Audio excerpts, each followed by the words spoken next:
Central office থেকে quarterly সমাধান কতটা এই ধরনের কেস বা ডিল করে প্রত্যেক কোয়ার্টারলি, সেটাও উনি পাঠিয়েছেন, ওখান থেকে কোনো উত্তর পান। এছাড়া উনি পিপিজি পেনশন আদালতে জানিয়েছেন। এই প্রসঙ্গে কেন্দ্রীয় নেতৃত্ব ও জোনাল কমিটির দৃষ্টি আকর্ষণ করছে যাতে এই ঘোষণার প্রাপ্য সুদ সহ পায়, সুদ এন্টাইটেল তাহলে আমরা ক্ষমা চেয়ে নেব, পেলেই সুদ দিতে হবে, পরিষ্কার লেখা।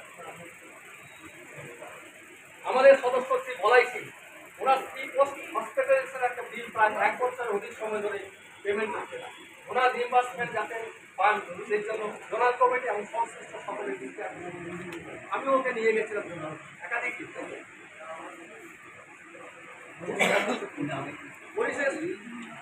পরিশেষে ধন্যবাদ ও কৃতজ্ঞতা জানাই হাবড়া চিফ ম্যানেজার, যিনি আমাদের এই সাধারণ সভা করার অনুমতি দিয়েছেন। প্রয়োজনে অন্যান্য সময়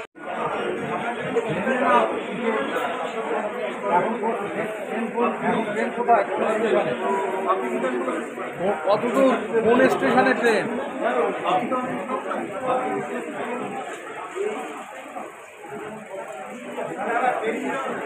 ঠিক আছে ঠিক আছে, আপনারা একটু এগিয়ে নিয়ে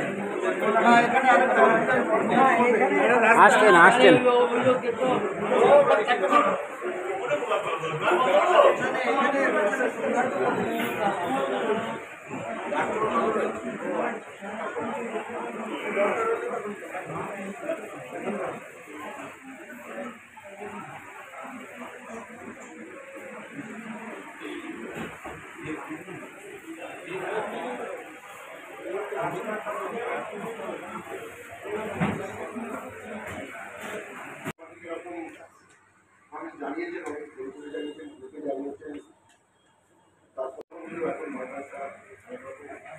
আপনাদের কাছে আমার যেটা বলার সেটা নির্মলদা, আমি এরকম সৈন্যা বিয়ের জন্য ওই স্যালারি আমাদের কিছু পেনশন আছে সেটা ভীষণ কম লোক আছে।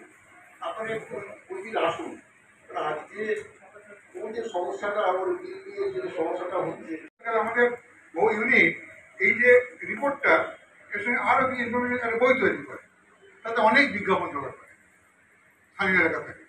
ফলে আমাদের বহু ইউনিট এখন অনেক জোনাল কমিটির চেয়েও সলভেন্ট, অনেক টাকা আছে, প্রোগ্রাম করে পিকনিকটা কিছু টাকা বাঁচে, সেটা ফান্ডে আসে, করতে হবে, টাকাটা কিন্তু দরকার সংগঠনে কাজ করতে হবে। এবং অনেক ইউনিট আছে যারা বছরে কয়েক হাজার টাকা সমাজসেবা খরচ করে, মেম্বারে দেয়, সেটা দেয়, বলি পারে তারা করতে, এবং করার দরকার আছে। আমরা চাই যে শুধুমাত্র বছর একটা এজিএম নয়, কবে আপডেশন আমি জানার জন্য বছর একদিন এলাম সেটা নয়, সারা বছর আমাদের কিন্তু মিলিতভাবে অনেক কাজ করার আছে, করছে অনেক ইউনিটি করছে, আমাদের নানান কাজ করছে, সমাজের কাজ করছে, বৃক্ষরোপণ করছে, অন্যভাবে ক্যাম্পেইন করছে, নানা রকম সামাজিক বিষয়ে ক্যাম্পেইন করছে। আমাদের করতে হবে, কারণ কি তাতে দেখুন একটা ব্লগ বানাবো ইউটিউবে, আমরা আরো দুর্বল বই পড়তে পারেন, লিখতে পারেন, তাছাড়া মানুষের কথা বলে, ডাক্তাররা বলছে না কথা বলুন। Between two, one is gratuity, the other is pension. State ব্যাংকে যারা ছিলেন সেখানে হাজির হয়ে প্রতিনিধি আমাদের, তারা চেয়েছিলেন পেনশন, তারা কি পেলাম? Continue pension and pension. ওরা চাইলেন গ্র্যাচুইটি, দুটো পেলেন ওরাও দুটো পেলেন, particular provident fund and gratuity. Supervision benefit as per award সবাই সমান পেয়েছি আমরা। ইট ইজ আওয়ার লাক যে ভারতবর্ষে 72 সালে পার্লামেন্টে গ্র্যাচুইটি আইনটা পাস। এর সঙ্গে ব্যাংকিং সেক্টরের ম্যানেজমেন্টের বা তার হয়ে যারা কথা বলেন কোনো অ্যাওয়ার্ডের দেওয়া নয়। স্টেট ব্যাংক অফ ইন্ডিয়া চিঠি দিয়ে বলেছিল গভর্নমেন্টকে, আমি অলরেডি দুটো বেনিফিট দিচ্ছি। Why the third one? উত্তর এসেছিল doing nothing, it is law of the land, not a supervision benefit, as a law of the land. ধরুন যে পার্লামেন্টে সেদিন গ্র্যাচুইটি অ্যাক্ট পাস না, যে পেনশন অ্যাক্ট পাস কি হতো তখন?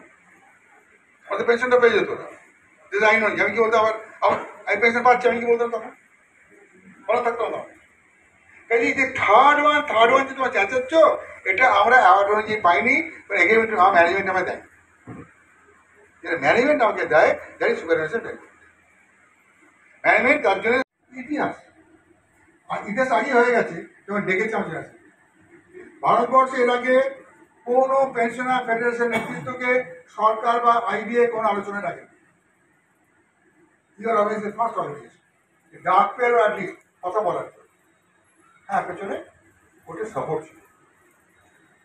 যখন কোর্টে যখন এই কমিটি হবে আমাদের জমা দিতে বললো কাগজপত্র, নেক্সট ডেতে ওরা বললেন যে আমাদের এখনো মিটিং করে সিদ্ধান্ত নেওয়া যায়নি, কারণ আমরা আইডিএকে ডেকেছি আলোচনা করা। কোর্ট বললো আইডিএকে ডেকেছো, এতে যাবনি কেন? এটাও ডাকো। চিঠি হলো ভারতবর্ষের আমার সংগঠন, আমাদের সংগঠন ফেডারেশন প্রথমবার চিঠি পেল সরকারি সাবজেক্ট। এর আগে ভারতবর্ষের কোনো ফেডারেশন সরকারি মহল দেওয়া কোনো চিঠি পাননি, কোনো ইনভিটেশন পাননি কোনো মিটিংয়ে যাওয়ার, কোনো আলোচনা করার, বক্তব্য রাখার। কিন্তু এই যে ঐতিহাসিক ঘটনা ঘটছে আমরা ব্যাপারটা বুঝতে পারি কি করছি আমরা ইতিহাস রচনা করে, কারণ সেরকম আমরা গ্রুপে যেরকম পোস্টিং দেখি না পাবো, যাই বলছি বিপদে পাবো সংগঠন প্রাইড অফ অর্গানাইজেশন। দুঃখ করে আমার নেতা আমার মেম্বাররা বলেন না, এবং যারা বেনিফিটেড হলো আজকে ধরুন এই যে এটা হলো, শুধু কি আমাদের মেম্বারদের উপকার হলো যারা পেনশনার? না, স্কেল 2 অ্যান্ড অ্যাবাভ ওই 40% রিটায়ার করতো। 2010-এ ঢুকেছে মানে রিটায়ার করবে 2038 বছর, 2048 সাল। কতজন? আপনার সংগঠন শুধু নিজের মেম্বারদের জন্য করেনি, এএবিউ সই করে, এনসিবি, এফআই, এএবিউ সই করে, এই সই ইম্প্যাক্ট কাজের ওপর হয়, তা মেম্বার আগ্রহতা। তখন যারা চাকরি দিয়েছে তাদের জন্যই হবে,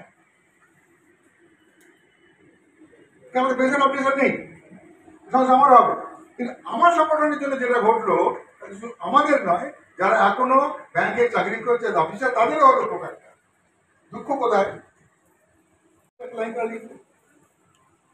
এই ফাটি দূর করার জন্য